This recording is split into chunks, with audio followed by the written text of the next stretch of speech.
how empty a life is if it ends without ever playing the good games that Mother Nature can offer. Why is Dave the Diver, a little pixelated seafood farming simulator, better, or at least more fun, than almost all of Sony's tryhard AAA games? Let's think about the items on the menu. You pay $70 for at best 70 hours of recycled sludge with a bad aftertaste. To wash that down, you only get about 30 hours of mindless hand-holding, preaching to you about nonsense that you don't care about. I'm tired of these one-and-done, wannabe movies with 10 times the cost of admission and 1/10 the memories of a good night at the old peep show. Dave the Diver is $19.99, less than a quarter of the price and about 10 times the quality of the $70 cookie-cutter knockoff. Where does the $70 even factor in with this markup on modern cringe? For the soulless CGI? It's a waste when you can just use pixel art as a cheaper and more playful aesthetic. Is it the cost of employees? It couldn't be that, because as the industry has shown us as of late, creators are expendable. Big gaming would rather spend the research and development funds on generative AI to cut out the middlemen, speeding the service along at the cost of the signature touch being thrown out of the equation, that chef's kiss that makes a dish stand out, causing the customer to crave more of the specialty. Mass-produced meat is garbage, and although you can get a hold of it fast, it's an artificial feeling of fullness. Now, just imagine that you're paying more for less than what the local deli has to offer. Don't get scammed by Scuba Sony. It might be a good idea for some of these studios to consult the chatbots, because these latest titles might as well have been penned by ChatGPT anyway. Even Dave the Diver seems like it could have been made by an AI on the surface, what with the unintelligible grunts of the NPCs, the painting by dots, and the semi-random generative biomes. But you don't usually get music this carefree and confident from anything less than an artisan. Oh, you're missing the cutscene. What the fuck? Holy shit. Oh god. Oh, you're missing. Wait, are you watching? The intentional jokes don't land as hard when someone is overselling their material, and the food doesn't carry the same zest when it's overcooked on a big budget by those with small ambitions. Let's get back to 1999 games that offer a quality time that we can return to. If video games are to justify the price hike, they'll need to start passing inspection, not from those critics that have been paid off to give a rigged scorecard, or those too afraid to speak their minds aloud in front of their peers. I'm talking about the reviews from real gamers that have passion for what they've been served, those that know how to chew slowly to bring out the full flavor. We don't serve shit here. We are all about gourmet on this channel, and this week we feature Dave the Diamond, a deranged dive into the depth of true game design and creativity. Watery, but not watered down. The principles of game design are challenged alongside creativity. It's the difference between math and literature, following a formula by rote copying and experimenting with the color and shape of language through manners of speech. You need a bit of math to do programming, but if you don't play around with your grammar and your vocabulary, your language will lend to the dullest of conversations that get drowned out by the new slang that takes off.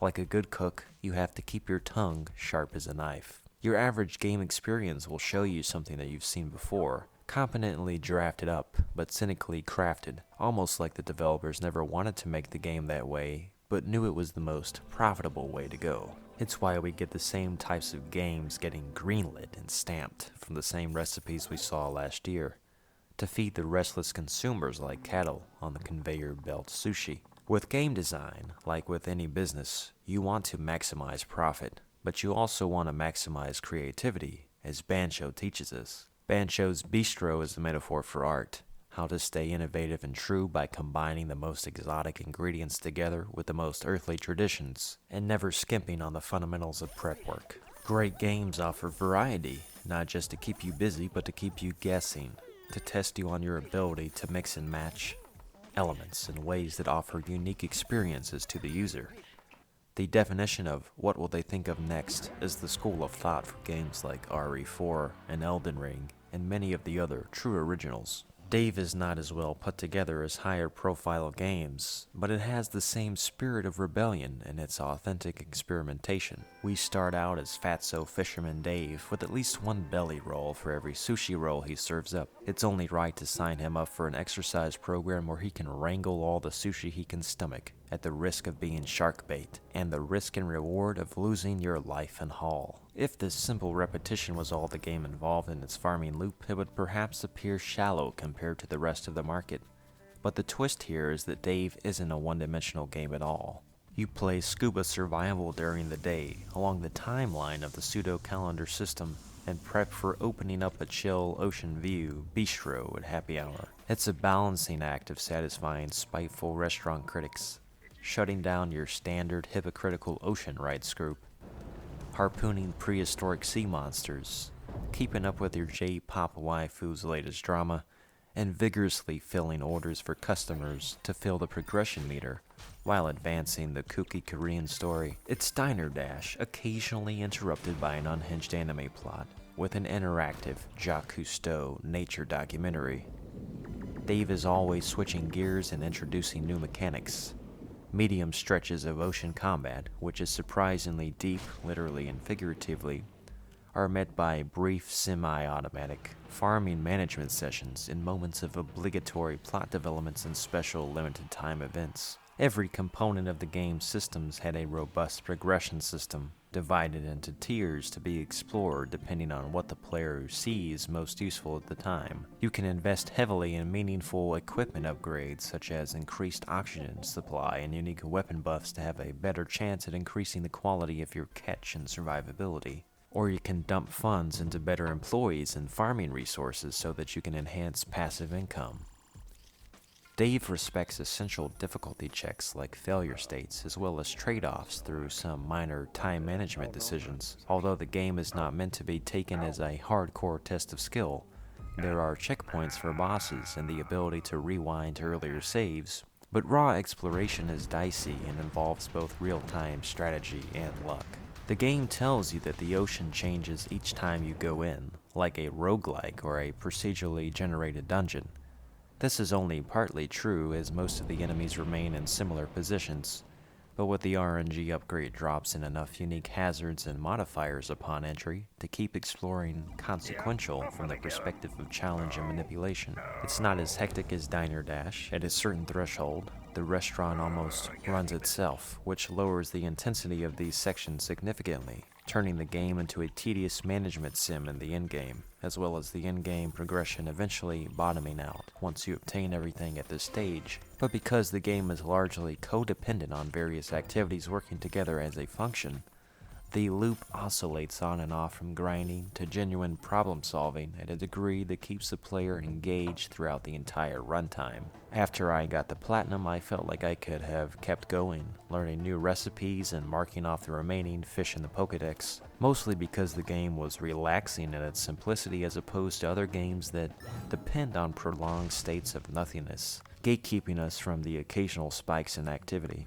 Dave's composed of many various short-lived minutiae, scientifically designed to stimulate the player just long enough to stay focused, but not too long to the point of being condescended to by the developer's insistence on arbitrary and boring bloat disguised as additional content. There isn't necessarily one element of Dave that stands out above the rest in the game or even in the overlapping genres it synthesizes, but the creativity on display and the off-the-wall randomness, and the sheer ridiculousness of the scale of fishing techniques on offer, makes the core experience memorable and enjoyable. And that's more than I can say for many of the AAA prestige tryhards that take my money and my time and leave me feeling unfulfilled. There's something about the movies and games that just try so hard to be cool and loud that it makes you cynical. And then there's Dave, which has high production values and high spirit without throwing caution and money at the wind. I guess it tries to be cool too, with the highly exaggerated edits and the low-res pixel art cinematography,